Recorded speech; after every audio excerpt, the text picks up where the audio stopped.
गाजियाबाद के गुंडे बेकाबू हैं। थाने के सामने ही की फायरिंग, 2 लोगों पर किया जानलेवा हमला और वहां से बेखौफ भाग निकले। थाने में भी नहीं सुरक्षित जनता, आपको कैसे बचाएगी ये पुलिस? गाजियाबाद में शुक्रवार रात लोग सिहर उठे जब इंदिरापुरम कोतवाली के सामने 2 लोगों पर जानलेवा हमला कर दिया गया। थाने के गेट पर ही हुई फायरिंग, लेकिन पुलिस थाने से बाहर ही नहीं निकली। जी हां, इंदिरापुरम कोतवाली के गेट पर हुई ये फायरिंग। यहां एक शिकायत दर्ज कराने आए 2 युवकों का इस फायरिंग के आरोपी से एक शॉपिंग मॉल में कुछ विवाद हुआ था। इसकी शिकायत दर्ज कराने जब वो कोतवाली आए तो आरोपी कोतवाली में भी पिस्टल लेकर घुस आया और बाहर आते ही निर्दोष नाम के इस शख्स ने शिकायत कराने आए दोनों युवकों पर फायर कर दिया, जिसमें उनके पैरों में गोली लगी है।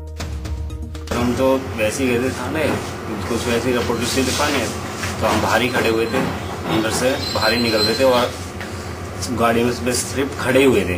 इतने गाड़ियों में सीधे बाहर निकाले गोली मार दी पैरों में। हम जैसे इधर उधर हुए पार हो गई।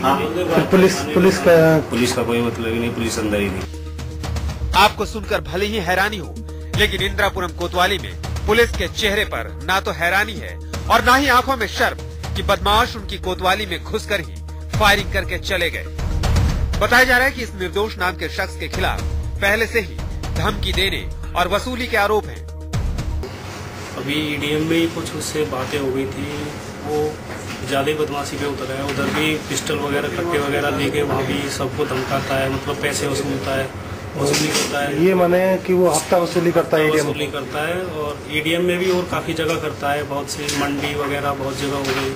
आज क्या हुआ था फिर तुम जब थाने तो वहाँ उससे बस यही किसी लड़के से झड़प हो गई, तो उसके खिलाफ रिपोर्ट कराने गए थाने में, तो थाने के सामने उसने फायरिंग कर दी। और तो और हमलावर ने एक फायर नहीं किया, बल्कि एक के बाद एक कई फायर किए, और ये सब पुलिस के सामने और अधिकारियों की नाक के नीचे हुआ। लेकिन जब इस मामले में एसपी साहब से बात करने की कोशिश की गई, तो वो जवाब देने की बजाय वहां से चुपचाप निकलने लगे।